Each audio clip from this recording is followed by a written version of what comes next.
Well, for more on how trade tensions and tariffs are affecting the U.S. tourism industry, I spoke with David Tarsh. He's a spokesman for Forward Keys, and I started off by asking him how important Chinese tourism is to the U.S. economy. Well, to the U.S. economy, it's 8.6% of service exports. That's Chinese tourism to the U.S. economy. And overall, what's the value of tourism to the United States economy? It's $200 billion. So it's a very substantial game, this, in terms of earning foreign currency for the United States. So how would you say the trade war has then affected Chinese tourism to the U.S.? Well, if we look, Rachelle, at the date when the trade sanctions came on, which was the 23rd of March, up until now, what we see is that flight bookings to the US by Chinese visitors have fallen by 8.4%. So that's radically down. If we look ahead from now to the end of the year, flight bookings from China to the US are 9.6% behind what happened last year. So that is even more pessimistic looking forward.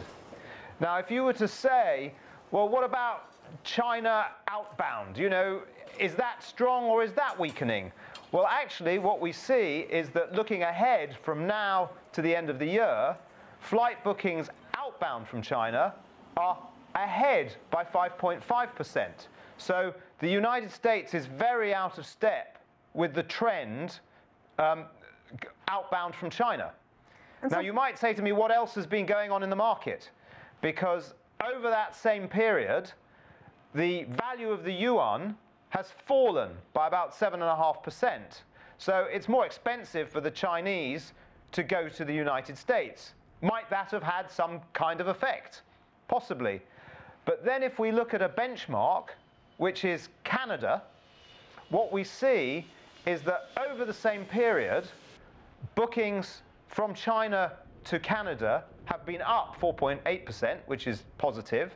And looking ahead to the end of the year, they're 8% ahead, which is more positive. So it's very much a United States thing, not a North American thing. So David, let's also look at some of the main factors that are really deterring Chinese visitors, whether it's, we know that there was a security risk that was also put, a travel advisory. What are some of the real factors behind some of these drops that we're seeing in rates? Well, I think definitely a travel advisory is significant. You know, if the Chinese government says, whoa, it's a bit of a dangerous country, the United States, which is what they said, yeah, that is likely to put some people off.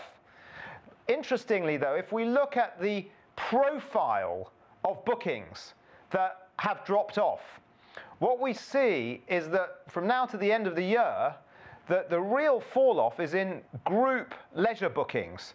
So, and that's 34.4% behind what one would expect.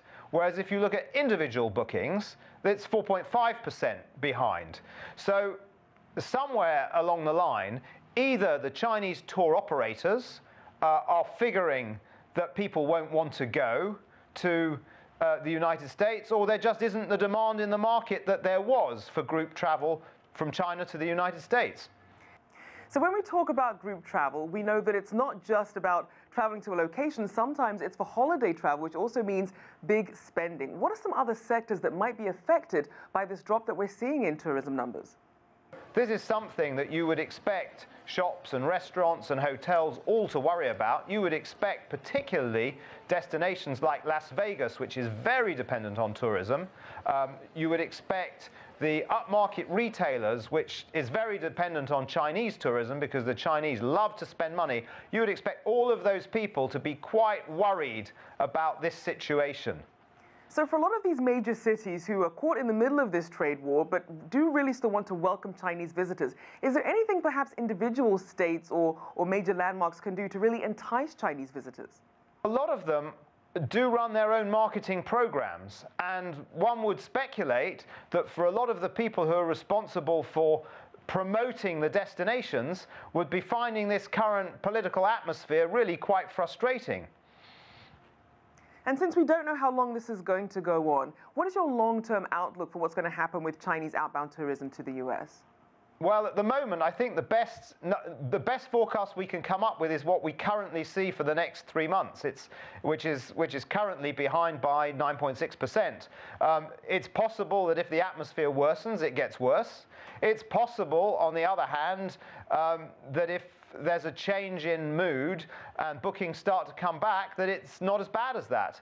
And one doesn't really know the future. That's one of the difficulties, more than we can see in current bookings.